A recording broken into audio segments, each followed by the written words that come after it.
Hello and welcome to Left Off the Map for a very special episode. It is a blustery, cold, wintry day here in Tasmania. You will see the ocean rolling in. That's Bass Strait. We're here on Don Heads, only about 10 minutes away from where I live in Sprayton at The Cove. It's a new accommodation set up. There's cabins down there, chalets up that way, and a villa up the top. And then this is the shared communal area where everyone sort of comes together for a cup of tea or dinner or to share some experiences. It's a fantastic new accommodation offering. And if you can get here, I would suggest you get in early because the occupancy is being taken up very, very quickly. So turn around and have a look at the view that I'm looking at.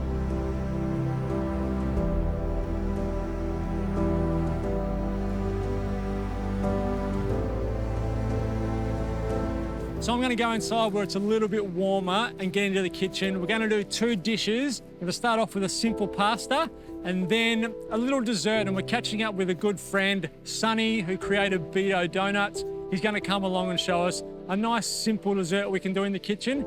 And in between, we'll have a chat to Kim, who's one of the people that created this beautiful new accommodation.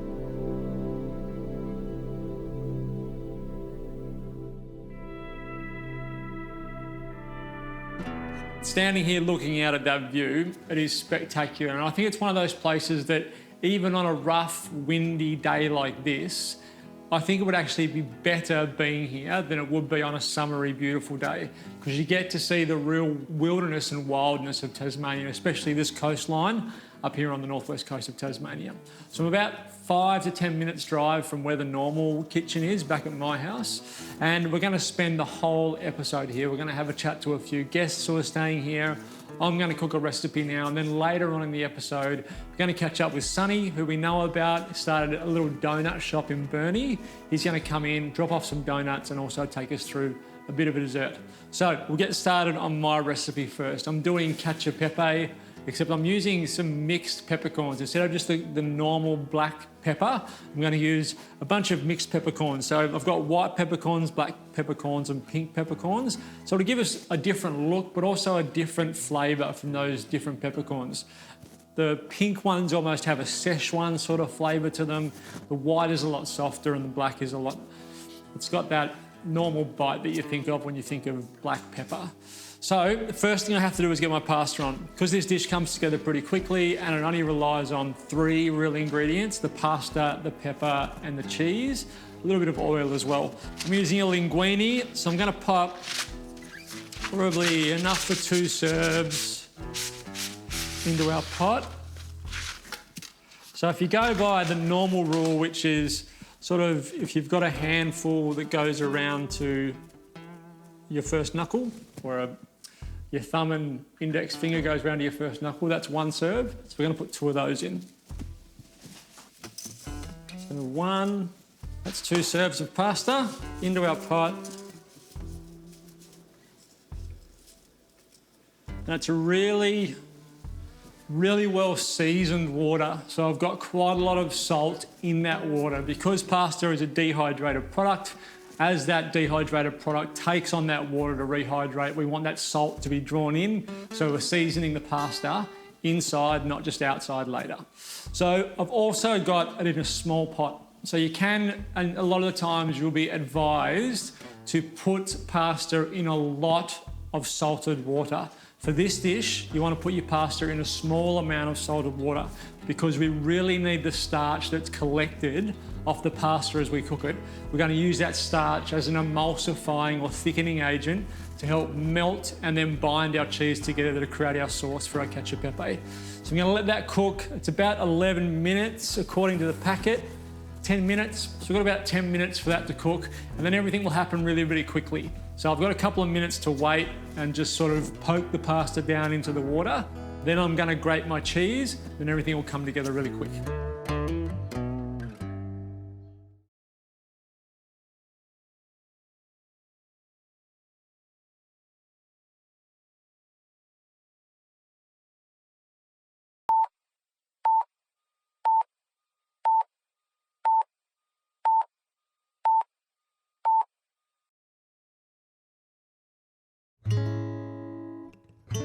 My pasta's about 2 minutes away, so the residual heat in the pan is probably, on the pot, It's probably going to be enough for it to cook that last minute just sitting there.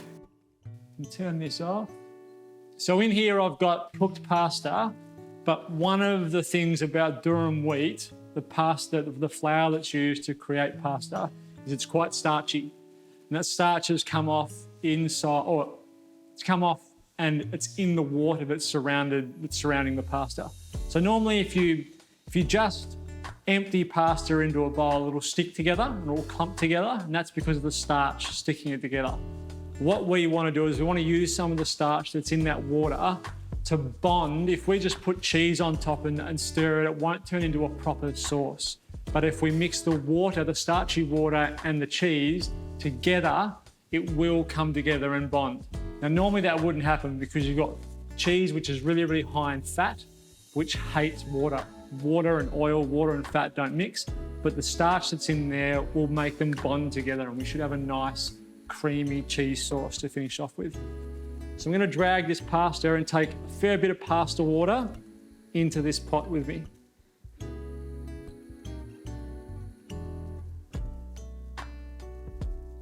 Now I choose to do it in a bowl like this and not in the pan because I can control the heat a little bit better.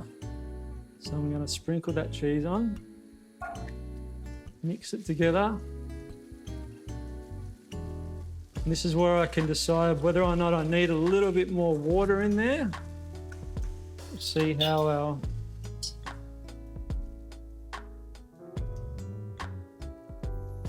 dish is coming together.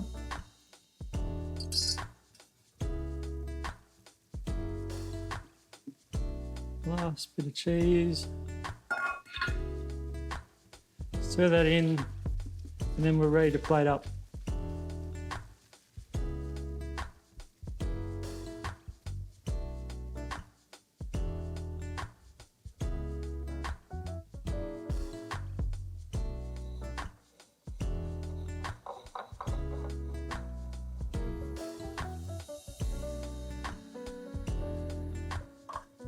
And finish that off with a little bit more cheese and black pepper, mixed pepper,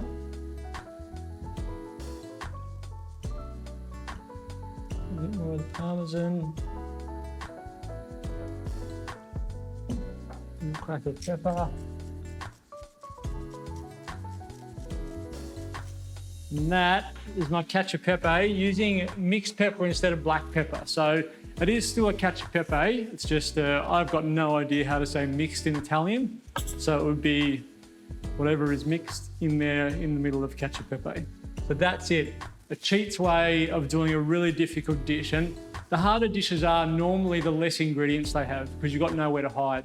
So with 3 ingredients in this one, pasta, cheese and pepper, you've got nowhere to hide. So you kind of need to know what you're doing. And you end up with a really tasty cacio e pepe. So now we're joined by 2 wonderful women, one who started the whole gestation, I guess, of this place. And I'm really interested to know how it all came about because it is absolutely stunning. And the other, Emma, decided to come to stay here for 2 days, and you've been here for how many now? 6 nights. 6 nights. So I want to talk to you and find out how that happened and what you've done to fill your 6 nights. Before we get into that, Kim, how did the idea of this beautiful, beautiful accommodation come to be? It started off with an idea that we should do some glamping from our middle son, and it evolved. Yep. Because of the wind, tents on the cliffside were probably not going to be a highlight of anybody's holiday. Yeah. So it sort of evolved, and that's when we decided, well, let's do a little bit of everything. I think that's the thing I like about it the most is there is a little bit of everything. You've got the cabins, Yep. these are the chalets, do you call the Yes. ones at the top? Yep. And then the villa right up the top, which is pure luxury. Yes. It's all pretty luxurious, to be honest. Yes. There's a touch of luxury in every little component of what you've touched here. But it does give you that offering of how hard do you want to go on the glamping side? Yes. Or how close to nature do you want to be? So I've lived here my entire life and I've seen some of the really stunning and beautiful locations. It's one of the good things about my job. But to see that view and then be able to stay here, Yep. not just to be able to come down in your car and have a look at it and have to drive home. To be able to stay here is, I think, the real special thing about it. And I think you're an example of that. 2 days was the plan. We'll come here and then you just stay for 6 because it's just so gorgeous.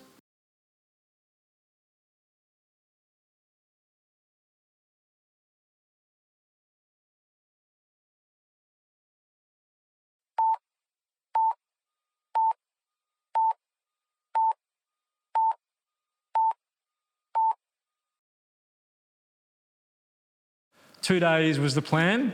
We'll come here and then you just stay for 6 because it's just so gorgeous. Yeah, we just fell in love with the place. It's from the moment we arrived, the staff were welcoming and warm and made us feel like this was a home away from home. And we sat out on the deck out there and cracked a cider. That's, I think I would more likely look at when bad weather is coming and then book here, because the view you get of Bass Strait and how angry Bass Strait can get at times, to be able to watch that raw, just ferocity of nature and sit in luxury while you do it, there's something just blissful about that, I think. It is very, very calming. Yeah. Watching the ocean in its fury. Yeah. And certainly when we sit and watch the spirit go out, when the Bass Strait's like this, we sympathise with you on the boat. But no, it doesn't matter what, it's always something to look at, it's always something different. Yeah. And the bird life that's around and the, dolphins and the other sea life, and you can stare at the ocean and see whatever you want if you look at it long enough. Yeah. And this, where we're sitting now, this is sort of a communal area that guests can come and sit on the couches, watch some TV, read a book. There's a kitchen in there that I've cooked in already. I'm going to cook in a little bit later. So you really do have everything that you need here. You don't have to leave the site unless you want to go and do something else. No, you don't. And we're close enough to, the city for dining, but Menu Log deliver and they've been fantastic. Yep. So, no, you don't have to leave at all. And a lot of people don't. They get here, they've made bookings to go places and they go, you know what? I'm just going to stay here. We're just going to stay here and enjoy it. Yeah. So, seeing people relax and get into a great space is, I love it. I love the people that we're meeting. Everybody's different, so friendly. Yeah. They're all relaxed. They're all having a good time, and it's terrific. Well, Kim, you've done a fantastic job. I do, like I said, I get to travel all around the state and see some of the best offerings, and this is definitely up there with some of the best accommodation I've seen anywhere in Tasmania. So congratulations. Thanks, Ben. Emma, stay as long as you want. I'm sure Kim will let you. I've got to get back in the kitchen to catch up with Sunny and make some dessert.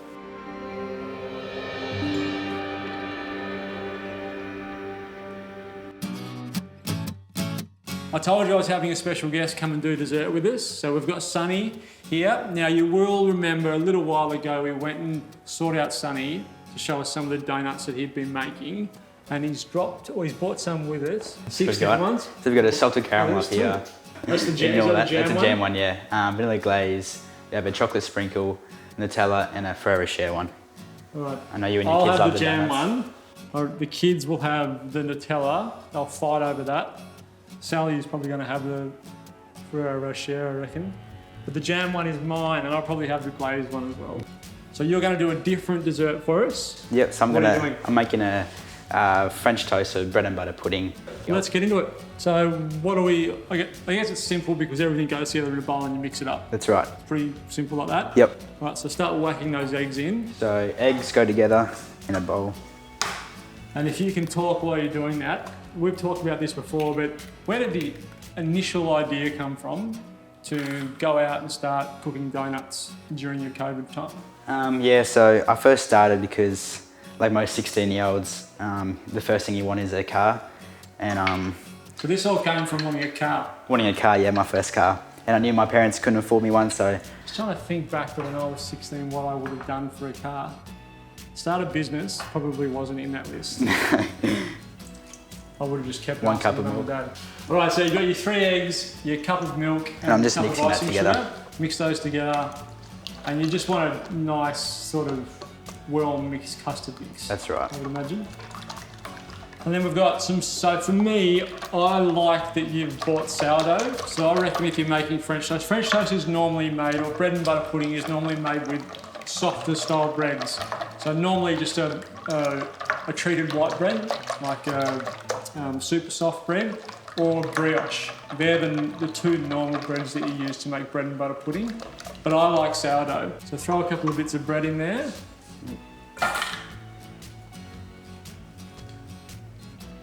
So we just soak them in for about 4 to 5 minutes. And then while we're waiting, we should heat up the pan. Yep, so you'll turn those about halfway through? Halfway through, yep. Yep. All right, so we've got about 4 or 5 minutes, and while they're waiting, turn them halfway through, like Sonny said, and we'll start getting our pan ready. That's right. Cool.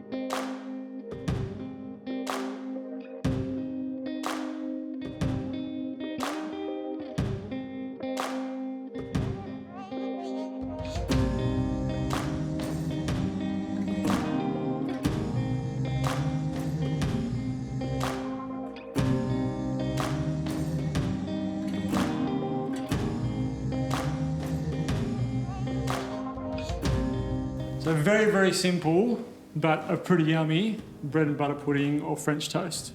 Well done. So now it's up to me to come up with something to go with it. All yours. All right, so pressure's on. You've set a pretty high standard. So I've got to see if I can match that. So I'm using honey, Blue Hills honey. Nice and nearby again, everything, including me and you, coming from within probably, 50 kilometres of where we're sitting here at Don Heads at the Cove. 99.9% sure that it is native to Tasmania, that you can't get this honey anywhere else but Tasmanian, so very Tasmanian. So probably a cup of this honey I'm going to pop into this pot, and then I'm going to burn it. Now burnt honey, like sort of a burnt caramel, is fairly similar, except the sugar, when you're making a caramel, you've got refined sugar. And when you burn it, if you take it too far, it can go quite bitter. When you're burning honey, you can burn it and it adds an extra layer of flavour, but it doesn't go bitter. It just sort of softens out the sweetness in there. So we're going to burn the honey and then add a little bit of lemon juice and some dates to it. So we'll get this honey out. Probably a cup is going to be all of this jar, I reckon. And the good thing about the burnt honey is you can use it again. So you can just go straight back in the jar, and you've got some burnt honey there just to go on top of some vanilla ice cream. It's beautiful, anything like that. So we've got probably a cup of honey. So I'm going to pop this on the heat. I'm going to take it, and the only really way you can tell that you've got it where you want it when you're burning it is the smell. It's not going to really change colour. It's not like caramel where you can watch it go from white to brown. Yeah. So it's not going to change colour. We're just going to smell a slight change in flavour. And then we want to take it off the heat and stop it as quickly as we can. So we're going to put the juice of one lemon in there straight away to take the heat out of the pan, and then throw our dates in. And those dates will soak up that honey flavour, mix it all together, allow it to cool a little bit, and then we'll serve this with a little bit of ricotta and some of this burnt honey and date. All right, so we've got yours, what you did, which that's, if I was going to describe to someone how French toast should look, that's exactly how it should look. Like I said before, I'm one of those people who likes it when it's nice and good work. It's nice and crunchy on the outside, and you've got these little chewy, crunchy bits around the outside here where you've bruleed that sugar, and then it's still nice and soft on the inside. So that is perfect French toast. And that's a combination of the way you cooked it with adding that sugar to the top, and also using sourdough. So you nailed it as far as I'm concerned. So a bit of French toast, a little bit of ricotta. You can put, a lot of people really like mascarpone is really in at the moment. So if you want mascarpone, you can use mascarpone. But a little bit of ricotta. And then what I added.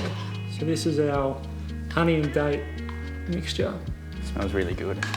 So we've burnt that honey. I'll add some of these dates on either side. And some of this burnt honey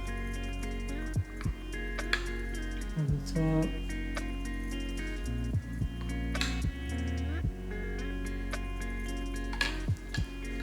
It's good stuff.